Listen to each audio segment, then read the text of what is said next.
Hello guys, nandito na naman tayo. Siyempre, good morning muna dyan at good evening rito.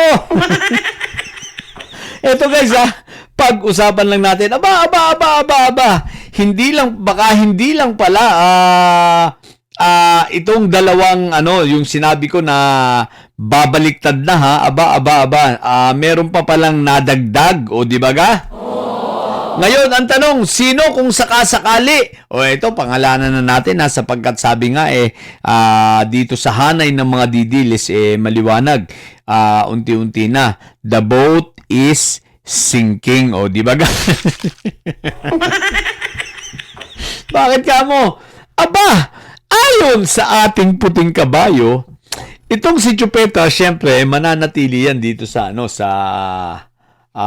sa mga may sayad, mananatili yan sa grupo ng sayad siblings. Siyempre, ang kanyang loyalty at ang kanyang pagpapakita na kunwari tapat siya, siyempre sa may sayad siblings. Di ba? Pero ito yun. Itong si maglalaro pa lang maglalaro ang mga magkakapatid na may sayad. At magkakapatid na may sayad. Itong magkapatid na parehas din may sayad. Itong si Chupetra at saka itong si Pia Madamdamin. Ayon sa ating puting kabayo, pagdating ng botohan sa impeachment trial, ang usapan, itong si Pia Madamdamin ay boboto at ng conviction para dito kay Inday Sayad. Bakit kamo? Para masabi na siya ay pro-impeachment, sapagkat yung kanyang kapatid na si Chupetra ay hindi magbabago at mananatili. Ngayon, ang purpose nila para mabiyak at mahati at masabi na hindi porke siya ay kawatano nakaboto siya na bagamat kitang-kita na ang ebidensya mananatili siya dito sa grupo ni Inday Sayad, di ba? So dito gusto nilang ipakita na kunwari itong si Pia Madamdamin ay anong tawag dito? Hindi matapat kundi talagang para sa katotohanan 'yon. Kaya boboto siya ayon sa ebidensya at sa kanyang konsensya, di ba ga? Ay mga style. Pero ito masasabi ko, Pia Madamdamin, tama naman yan. Bumoto ka ayon sa iyong konsensya at sa katotohanan. At yung paglipat mo, halimbawa lang, hindi ka man lumipat ng partido, nandiyan ka sa minority. Pero yung paglipat mo ng boto at sa pagboto mo kay Inday Sayad, sa kanyang conviction, dahil nakita mo ng mga ebidensya, hindi naman ito nangangahulugan, nakakalimutan namin ang mga pinaggagawa mo. Di ba ga? Mananatili kang ang tingin namin sa iyo ay si Pia Madamdamin. Tsaka isang taong papansin, ha? So, huwag ka nang umasa. Pero kung boboto ka, tama lang yan.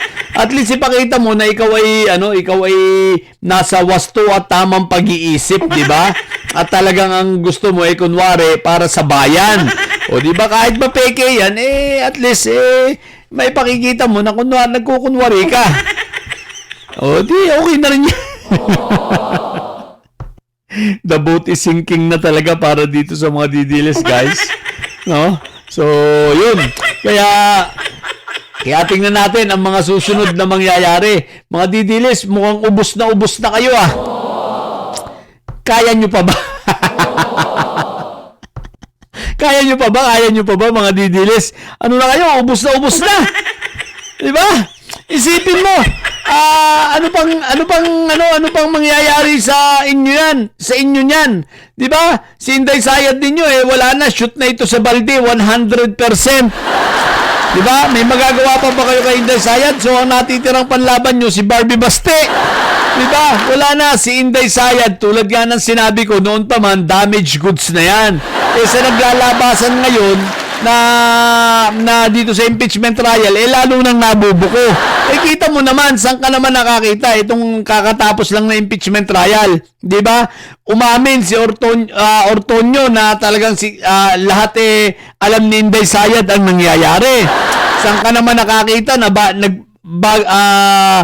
humingi ng confidential funds kahit pa wala ang ibinigay lang nila ay plano, pero request lang pala, walang plano, attachment. At itong malupit, saan ka nakakita na pagka-receive ng ng confidential funds, aba, for reimbursement na lang pala yun. Ibig sabihin, nauna na yung gastos. Hindi lang nauna ang gastos, aba, nag-abono pa. Ang lupit, di ba? Kaya si Ortonio, napakabait pala nito. Isipin mo, nag-abono pa ng 150,000 habang ang sweldo niya ay 190,000.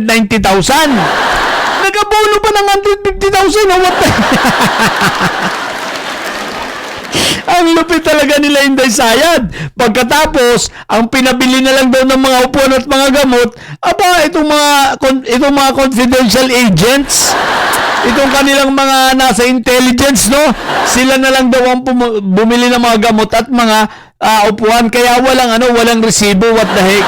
O, di ba ga? O, sinong pinaglululoko yung mga inayupa kayo? Ang maluloko na lang ng mga ito ay ang mga didilis, palibasa, bobo.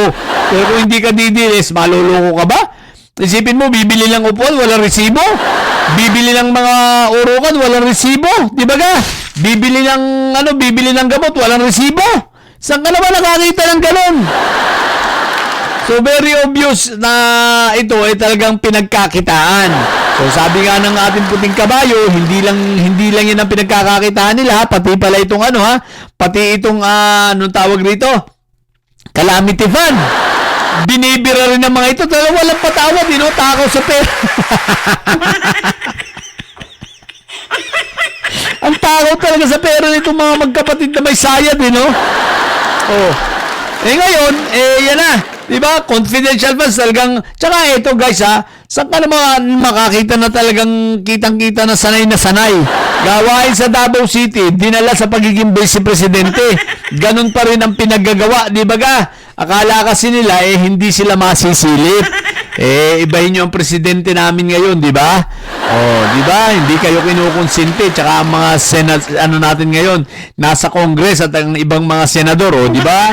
Iiyak nyo na lang yan. Kaya kayong mga didilis, huwag na kayong magsalita ng mga 2028 pa kayong nalalaman. Bakit? Anong meron sa 2028? Ano meron sa 2028? Bakit sinasabi nyo magkita na lang sa 2028? Kala nyo naman ko, may panlaban ba kayo sa 2028? Sino panlaban nyo sa 2028? Si Barbie Baste?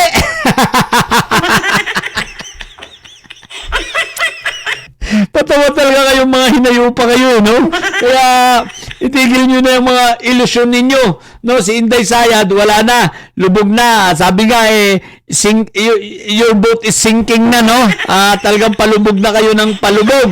Tapos parang hindi kayo lulubog, yung nagtitimon may sayad. Anyway, balik tayo kay Pia Madamdamin Pia Madamdamin, kung yan ay totoo na yan ang gagawin mo, di good job sa'yo. Pero hindi nangangahulugan yun, nakalilimutan na namin ang mga pinaggagawa mo. Diba? At least kahit malit sa isang bagay na yan, meron kang nagawa na maayos at tama, diba? Kung talagang ikaw ay boboto sa conviction nitong si Inday Sayad, diba? Pero, madidemanda ka pa rin.